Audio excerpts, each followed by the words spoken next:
25 lakh hectare 25 lakh hectare पे सेंद्रीय खेती, नैसर्गिक खेती करनी चाहिए।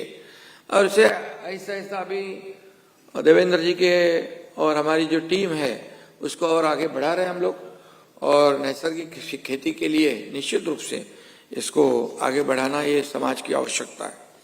आणि म्हणून शेती तर आधुनिक झाली, परंतु रासायनिक खतं आली, औषधं आली, पीक पद्धती बदलली, लोकांना फास्ट पाहिजे पिकं, परंतु या ठिकाणी पिकं वाढली, परंतु या ठिकाणी विषारी पिकं येऊ लागली। आणि म्हणून जैविक प्रयोग असतील, जेनेटिकली मॉडिफाईड धान्य असेल, अशा गोष्टी सुरू झालेल्या आहेत।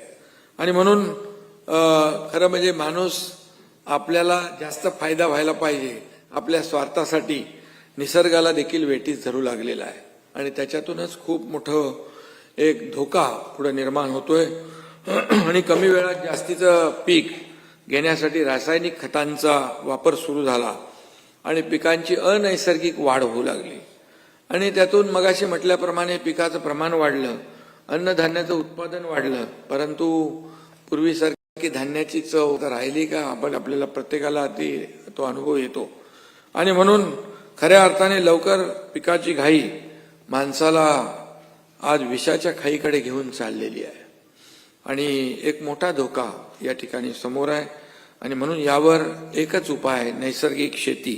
आणि म्हणून नैसर्गिक शेतीमुळे आपलं अन्न अमृतमय होईल आणि विषमुक्त होईल, अशा प्रकारची भावना या ठिकाणी व्यक्त करतो।